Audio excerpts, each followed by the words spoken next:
Firstly, I would say some research, even if it's just desk research of the English language publications which are available on the web, just so you understand the market a bit more and you're not taking things from a Western point of view.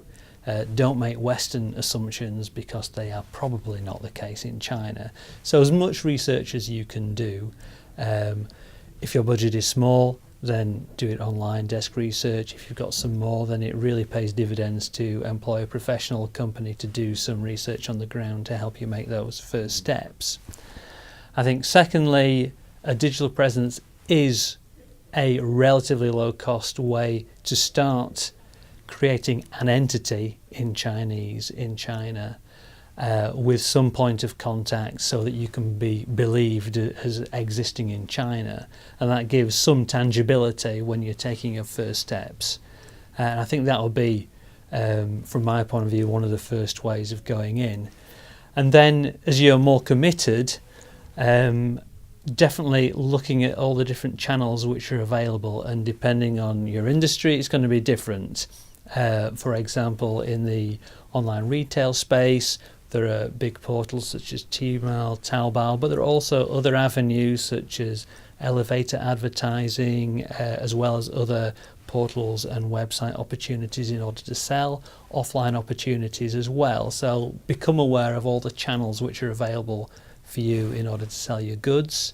Just because you're there doesn't mean you're going to succeed. You have to understand your consumer and how to get to them most effectively.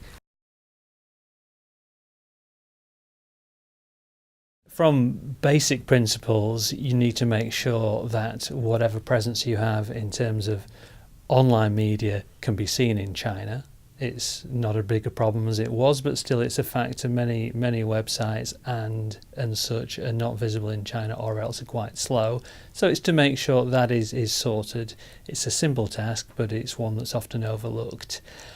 Other things to consider are the key players in the media landscape are of course all different.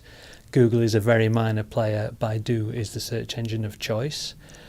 Social media really is a very powerful driver for what is called internet word of mouth, and that's particularly key for consumer and retail industries.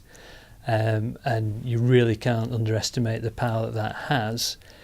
However, engaging is the same as the West in terms of you have to be providing relevant and interesting content. It's no good just putting out marketing messages because they will often fall on deaf ears. Mm-hmm. So that's important to be aware of. And also, of course, our familiar digital media companies such as Twitter and Facebook are not visible in China, so they have their own versions, Weibo, WeChat, for example, and it's beginning to understand how, as a company, you'd engage with those media.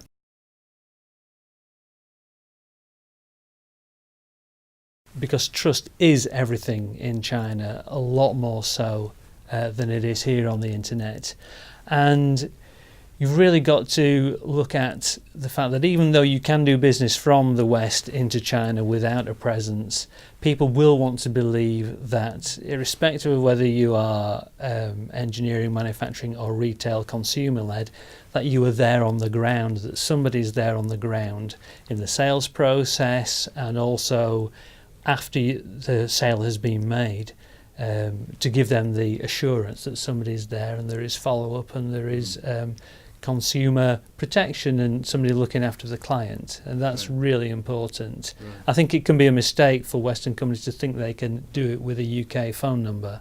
Mm-hmm. It is important to make sure that you look like you have representation and can be trusted from a Chinese point of view.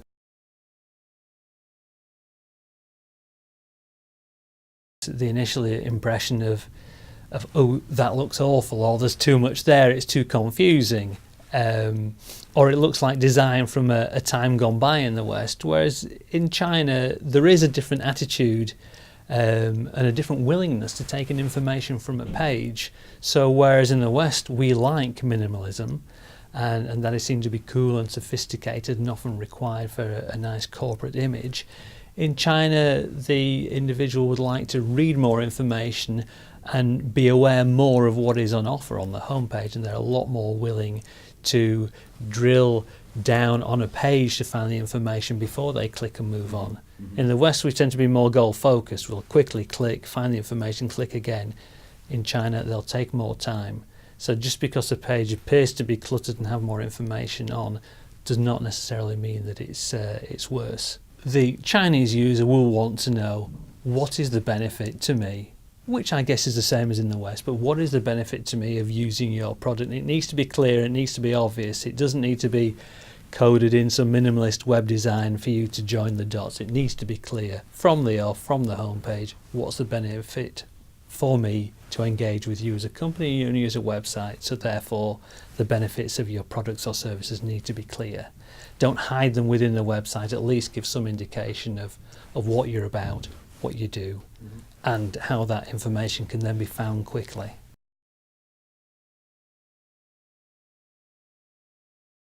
For example, and this is available generally on the internet, sometimes paid for, sometimes you can access it for free, so there's quite a lot of information out there.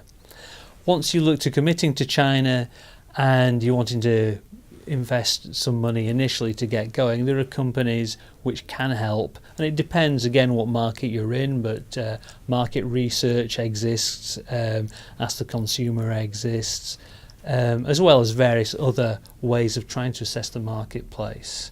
Forums, bulletin boards, frequent places where consumers hang out, and it can be a good place if you have somebody who can speak Chinese in your organisation to get a feel for the market and see what is there, what is being said, and how the market reacts.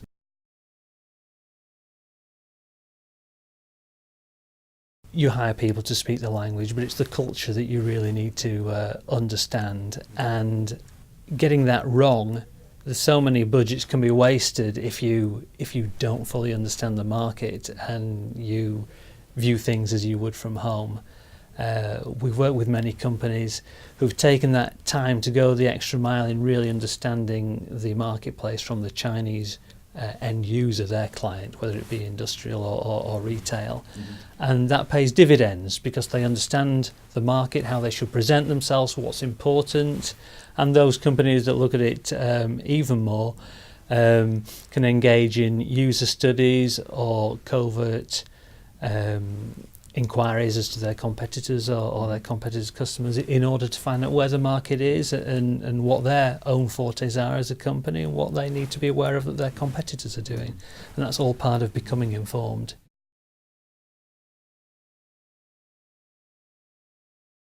The first step, as you just suggested, is getting some translation into Chinese, and simplified Chinese is the written language for most of mainland China. And from that point, you then need to make sure it can be accessed in China quickly, and possibly you need to make sure you're looking at localization so it is positively received by your intended Chinese audience and you're giving that important sense of trust. You're using the right colour schemes, the expected colour schemes, the expected norms within that industry, and you're not too far out there or unique. That's not necessarily a good thing in that marketplace, but that will be the first step, because once you have that presence, whatever industry you're in, then you at least have something tangible, and that is relatively low cost. From there, it's stepping stones, and you can make your own route into the Chinese market from that point.